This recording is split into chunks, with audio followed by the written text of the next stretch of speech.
Hi, my name is Sridhar Rangan. I'm the Festival Director of KASHISH Pride Film Festival, which is having its online edition from August 15th to September 15th. So today we'll be speaking to two of the filmmakers in a short film package called Longing and Belonging. And I'm happy to introduce you to Christine Seow, whose film is called Two Traveling Aunties. Christine Seow is a Singaporean filmmaker based in London. Her documentaries include the series While You Sleep, which won Best Documentary at the Asia Web Awards 2018, and Beyond These Walls, which has been nominated for Best Student Documentary at the Grayson Awards 2024 and longlisted for the British Short Film Awards. Her other shorts include Rojak Romance, which has been screened at various international film festivals, and 21, which is now available on Apple TV Singapore. Christine is particularly drawn to minority stories with a focus of exploring the path less traveled. The film Two Traveling Aunties is all about Nora and Susie document their adventurous road trips across continents. Beneath the laughter and wanderlust lies a story of quiet resilience. Two women who defied judgment, embraced love, and chose freedom on their own terms. Beautiful. And the film won the Best Student Short Award at Kashish 2025.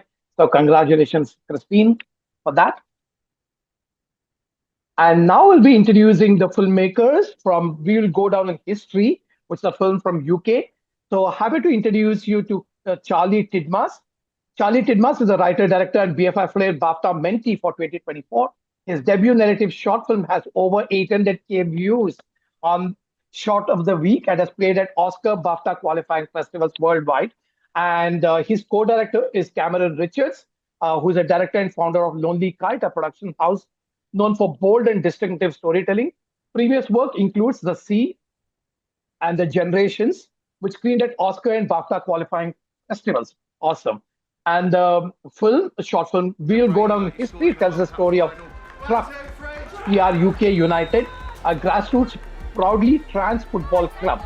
Filmed over 2 years, it captures the team's highs and lows on and off the pitch as they create a safe haven for the community in the face of rising homophobia. So welcome both of you for the conversation today. Lovely that you could both join. So thank you for joining in. And my first question is to Christine. So this was your graduation film, right? So how challenging it to convince your school administration that you want to do this particular film? Hi, first off, I'd like to say thank you for having me and for having the film. It's an honor to have won the Best Student Short. See, I studied in the UK, so I just graduated from the National Film and Television School, the NFTS, and this is my graduation shot. And I think a great thing about the NFTS is that they really encourage you to have ideas. And I really wanted to do a shot where I have a little bit of a Singapore identity, being away from home, but also feeling that I can't escape. There is still lots of me that's part I was born and bred in Singapore and all. And I came across this article about these two older women who are traveling the world in a van, which is really rare for Singaporeans, who takes an unconventional path. And I reached out to them and I was having a chat with them and I thought what they're doing was amazing. And I told my school, hey, I want to follow this two Singaporean older ladies on a road trip, and they are currently in South America. So obviously the school is like, okay.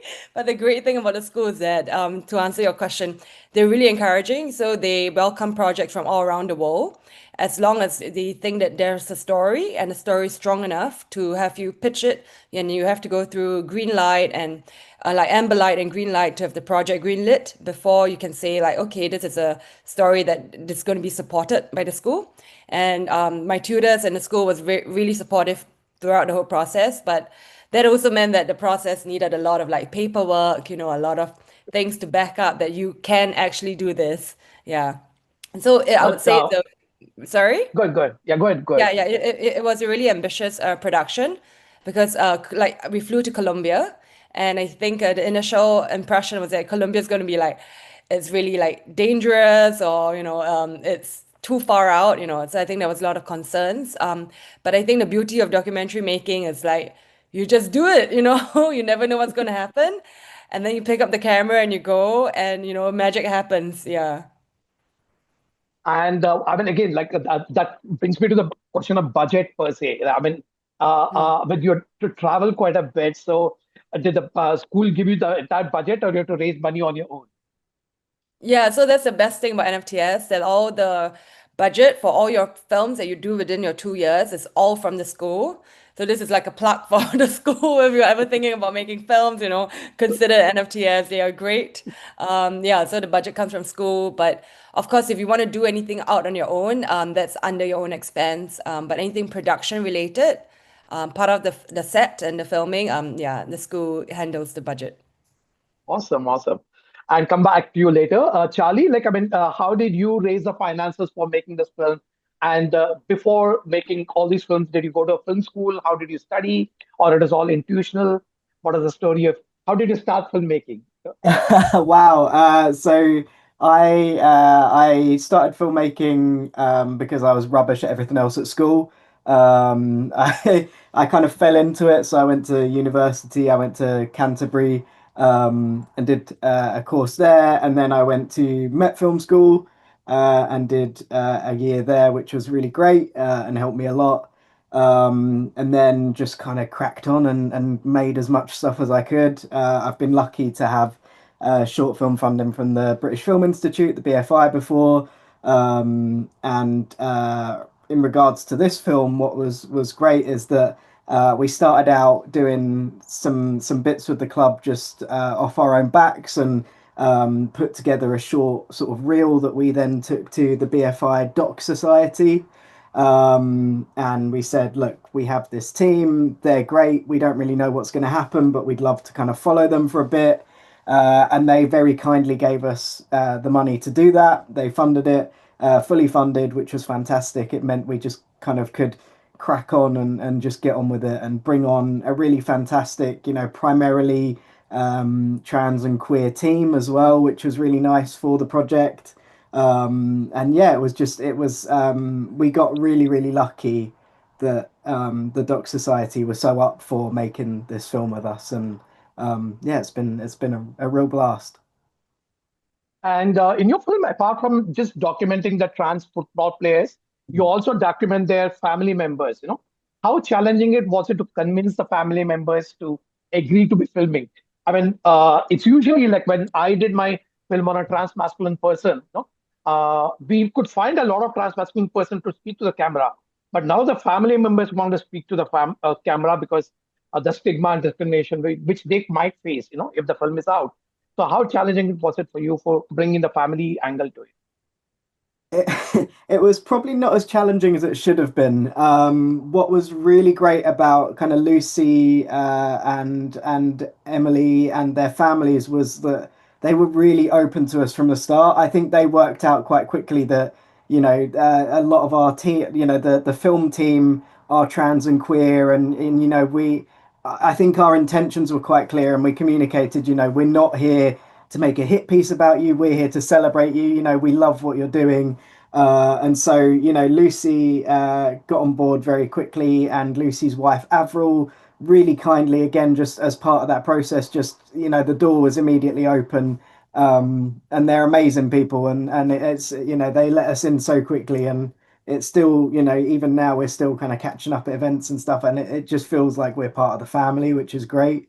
And Emma, who is our young contributor, Emily's mum, it was conversations. It was just sitting down and making sure that it was really clear that we're here to be celebratory. That I think that was the kind of leading part of it. But no, it was we were allowed in very quickly and embraced really quickly, and it was fantastic. It was great. Okay. And follow-up question to you, basically, you have two directors. How do you define Mm. your what each one is going to do, or you got to fight on the set all the time? No, so it was Cameron was on the project first. So Cameron and Adam, our DOP, were kind of the genesis of the project, and I kind of was brought on a little bit later down the line. And what was great is in those initial conversations, it was very clear what they were looking for in a second director, which was that more. I come from a narrative background. I've never made a documentary before, so this was my first doc. And they were looking for that kind of narrative, cinematic side of things to be brought on. So it was quite clear from the start, kind of what they were looking for. But I mean, me and Cameron get on really well. There's never been an issue. We've never kind of, if we've had different positions on something, it's always been a conversation. And it worked out actually really nicely. We have quite a big set piece towards the end of the film, which is a big kind of football match. And that Yeah. day, I think we had three cameras, maybe four. No, it was three. We had like loads of crew. There was just so much going on. And it actually worked out really nicely to have those two directors in that I managed kind of talking heads and interviews, and Cameron was able to direct the football, and it just, it worked out really well, actually. Okay, very nice, very nice, very nice. So, Christine, you read the article about the two women, but how difficult was it for you to convince them that they should be part of this film? It takes a lot of courage for two women to be on camera and be with you. So, what has been the how did you convince them, and what has been the journey with Mm. them? So the interesting thing is on the article that I read, it was just about their travels. There's two women who are in their late 50s and their 60s traveling the world. And in Singapore now, there's this huge push for active aging because now we're having an aging population. They want their seniors to be active. And my friend, I was thinking about story ideas, right? And my friend was like, hey, have you read this article? And a lot of people thought like, oh, what they're doing is amazing. So I just reached out to them on Instagram. And it's cool because they are trying, to be very like relevant to the younger crowd. So they have Instagram and all. So, and then I set up a call. And then during our initial talk, and I asked, actually, could I ask what's your relationship with each other? Because on the article I read, there was nothing. Um, it was written in a way it felt like it was just two best friends, Best two friends, yeah. single ladies, best friends, retired on the road. So then I like it was never thought that, oh yeah, but then when I was talking to them, I was like, hey, you guys are traveling for a really long time, like yeah. Okay. And then I said, so what is your relationship with each other? And then they told me, well, it depends on who we're talking to. And then I was like, okay, So then I said, yeah, it's me, right? And then they were like, oh, you're younger, you're more liberal. So then they were really open in sharing that they are partners. But I think there is a true fear, very Asian culture as well, when you introduce someone, oh, she's just a friend. And in Asian context, you know what a friend is, but nobody ever asks. It's just, oh yeah, a friend, and the more I talked to them, I realized the story wasn't about the travels. What intrigued me was actually why are they traveling? And it Hmm. felt like they were escaping what like it felt like a society that was rejecting them. And then they found more freedom outside. And their travels was a way of them like making up lost time. They felt like they found each other later in life Hmm. and they spend their days now like being really youthful and like they're just trying to catch up on time. So I thought that was really beautiful. And that's when I realized that the story shifted, it's not just about their travels. That's just on the surface. Yeah. And so it didn't take a lot of convincing. We just chatted and we realized we gelled really well. They are like my favorite aunties now. And auntie always has a negative connotation in Asia, more so than uncles. Yeah. Even though we call everyone aunties, uncles out of respect. But aunties always have a more negative kind of stereotype. But they're really trying to like, change that stereotype. And I love it. Yeah. So they're great. They're like my aunties, they're like my friends right now. And we're actually trying to develop it into a feature film Wow. because they're on their next travels, and they're trying to cross like Asia into Europe. So I think that's the most adventurous travel as of yet. Yeah. Cool. And also, which are the countries you which are the countries you travel to with them, and were they cool to travel with? So actually, they were on a South America journey, and they started in Colombia and they will end in Argentina, and the whole travels take about a year. But unfortunately, it's just a school project, right? I don't have the unlimited funds for it, so I met them. I traveled with them in Colombia. I was with them for about 3 weeks. So they were still in Colombia, and after that, they continued their travels down all the way down South America. So it was really fun to travel with them for sure. But it was slightly different in our scenario. Like they live in the van. And people think traveling is very glamorous. It actually really isn't. The van is really small, the space is really tight. You cook in the same van, you sleep in the same van. use the same toilet. It's not a fancy like modern day like camper van. It's really quite small and old, right? But we didn't live in a van. I was there with two other people. We rented a car, we followed them, and then we stayed in a nearby motel, or sometimes at the camping site there might be like one or two rooms, so then we stayed there as well. Yeah, so it was really fun to travel to see, but in a way that sort of travels is not like a tourist kind of travel. It's quite a different, it's quite backpacker, quite like overlanding style. Yeah. And how many people crew were you? I mean, were you just two or three people, or I mean, Yeah, so we Charlie had had a huge three. crew, of course, for the No, no, no, no, closing. no. Oh, you had a huge crew. Okay, no, so we don't have the budget. So I have to clarify what I said. When the school gives us budget, the school gives us a fixed amount of budget, and then we have to work our way. It's not unlimited, right? So I had a sound recordist and I had a DOP with me. Yeah, so it was three of us. And like I was mainly directing and producing as well. And three, yeah, it was quite a small crew. Okay, cool. And I'll come back to you, Charlie. I said you had a big crew. I think maybe only for the closing scenes of the film, Yeah. maybe not always. I would imagine. Yeah, no, yeah, just for that one day we got a few people in, but other than that, it was pretty yeah, pretty small.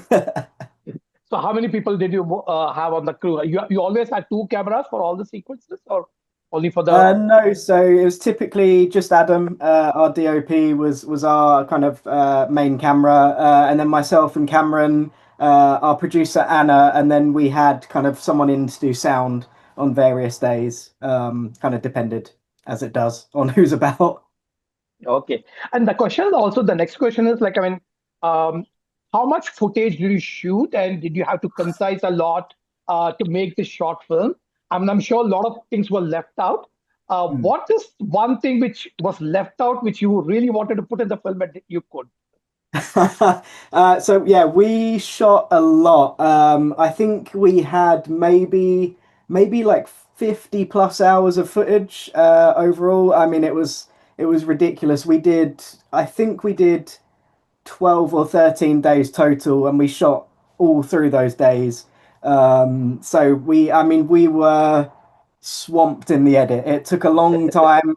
We were really lucky. We had two fantastic editors, one of whom kind of got us down in terms of what we were using with the footage, and the second editor refined it. I mean, we had to work very hard to hit the 25-minute mark. That was something that, we knew if we wanted to go to festivals, it kind of needs to be chopped down a bit, but also our execs were like, it's gonna have to come. I mean, our first cut was 45 minutes, and that's a feature, and we were like, whoa, okay. So yeah, it took a long time to get down. One of the things that we cut a lot of that was initially in the film was a lot of animals. We had a lot of Oh, pets. oh, We had okay. loads of dogs and really cute kind of moments of pets that got cut out, which is always, I'm a dog guy, so I'm always going to be gutted that they're on the cutting room floor. But we've still, those footage, it's on the hard drive. I've still got the dogs. They're still there. But why did you think of making a feature film, or the story you felt only merited a short film? Since you shot so much, you may be a little greedy to just put the entire feature film length. But did you feel that the story was not big enough for a feature film? Oh, the story's big enough for a Netflix 12 episoder. I mean, there's loads there, and that's something that we're looking to move the project into a longer format. That's our kind of next step with it. But the funding was for a short. The capacity that we had to make something was, that was what we were kind of stuck with, and that was a lot of the battle with getting the footage down. Was just there is so much here, but we only have the time to focus on a certain amount. So yeah, feature or something else is definitely the next step. Wow. Okay. All even Christine is doing a feature. Charlie is doing a feature. Christine, anything did you have to leave out? Which you, oh God, like I wanted this in the film, but like I had to leave it out. Anything like that? Similar to what Charlie said about the Mm. pets. I mean, I'm sure. I mean, I think just too many. Like, well, the process of making the film, you have to kill your babies, right? And yeah, there are many scenes or not scenes or even shots that I really love, but it felt like didn't add up to the entire picture of the story. And that's why I love having an editor who really thinks differently and is really a sharp. He's like, nope, that's not going in. You don't need it. And I was like, yeah, I just want a shot of like Susie cleaning the van. He was like, nope, you don't need it. Right? Yeah, yeah. So I mean, I think for sure. I mean, because while you're in production, you're there, and I get very attached to scenes when I see. But actually, if you take a step back, maybe it doesn't mean much.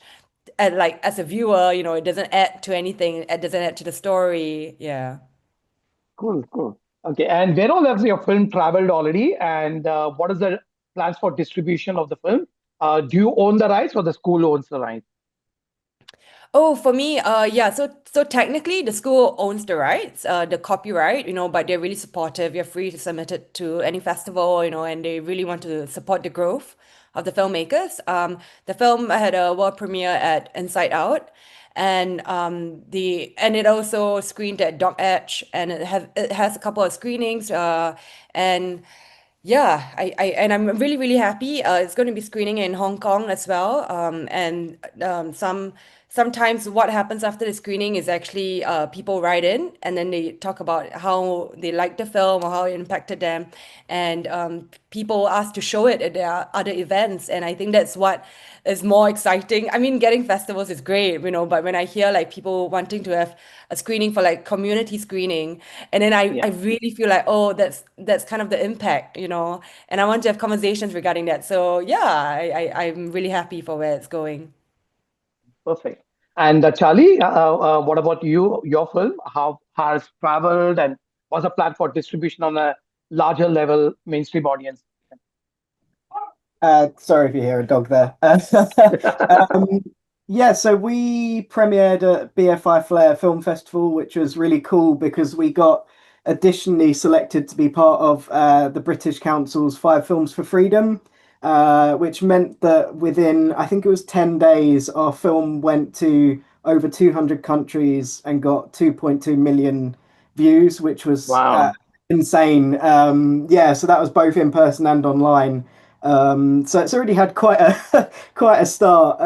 But yeah, we're kind of hitting festival circuit. We've got a few coming up. But I mean, we've played in the National Museum of New Zealand, for example, which is just crazy.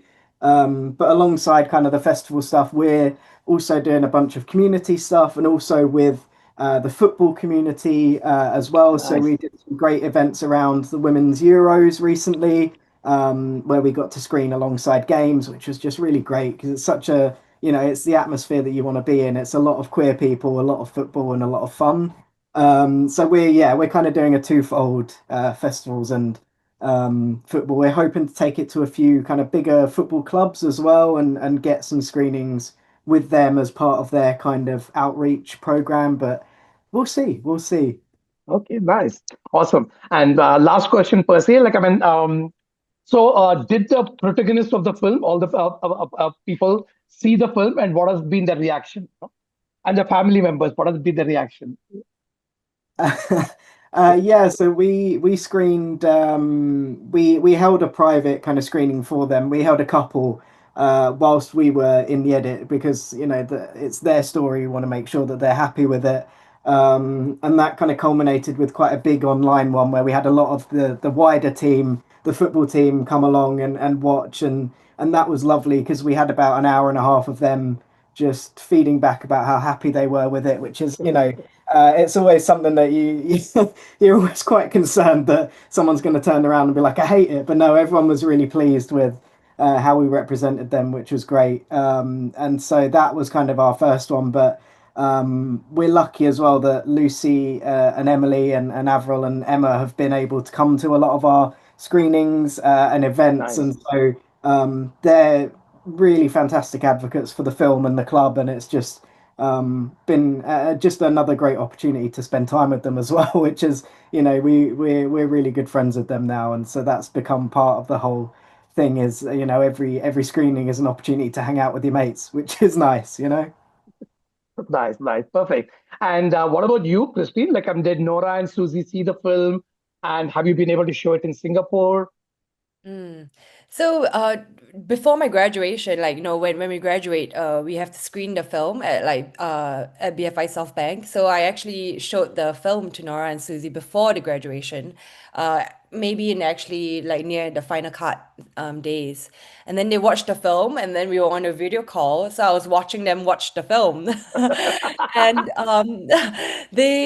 I was watching, and Susie, I mean, they were still traveling at that point, so they asked another couple to watch the film with them, so in their vans. So it was really nice. Like Susie was so enthusiastic about like watching herself on screen. I think there's a kind of a joy when you see yourself on screen.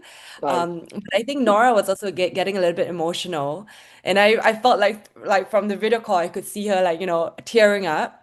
And I think after we ended the video call, so like I mean they said really nice things, they really loved the film, but then after they ended the video call, I think they watched it again, on their own.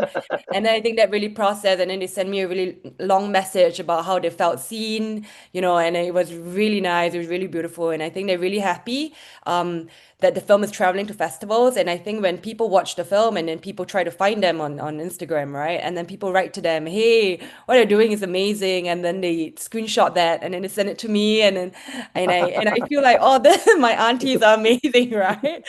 Yeah, yeah. So it's really, really lovely. I haven't had the chance to screen it in Singapore yet. Hopefully, maybe during the Singapore International Film Festival. So their family hasn't gotten seen it. Their family is based in Singapore. And that will be something I'll be really interested to see, what the reaction is and what their family's reaction is. Yeah. Yeah. And like, have you told them that you're doing a feature length film, or it's still you're kept it a Yeah, yeah, secret no, from them I yet? mean, yeah, no, because they bought a new van, they Yeah. sold off their old one and they bought a new van, and they bought a van in Malaysia, and they want to drive from Malaysia to Norway. And I was Wow. like, hey, wait a minute, like when are you doing that? Like I would love to do something longer. And then they were like, yeah, so I think they were really on board. And they were telling me, I mean, like overlanding is a community that I did not know so much about, but they really brought me into the community. And it's amazing to see, a lot of other fellow nomads who are just choosing to live an unconventional life. And they were saying that every time they travel, it's really rare to see two older women from Southeast Asia. It's usually always a man and a woman, and like usually Europeans, right? Yeah. Very rarely do you see Asians doing that. And so I think they've really made a name for themselves in the overlanding community when they drive, and then people say, hey, wait, are you those aunties? And then, yeah, so it's really lovely. And then I think with or without me, they're still going to travel. They're going to do it, right, on their own. And I thought this sounds like such a great way of documenting their adventure. Yeah. Thank you so much for sharing these beautiful moments, both Charlie and Christine. And so heartening to see the joy the films bring to the people whom you document also. It's not just documenting their lives, but also the joy it brings to them and to the audiences across the world. So thank you for sharing your films with us. It's been a pleasure talking to you, Christine and Charlie. Thank you so much. And please tell all your friends, share the news, because we want the joy to be spreading across India and across the world. So thank you for joining in. Thank you. Thank you No, so thank you much. for having us.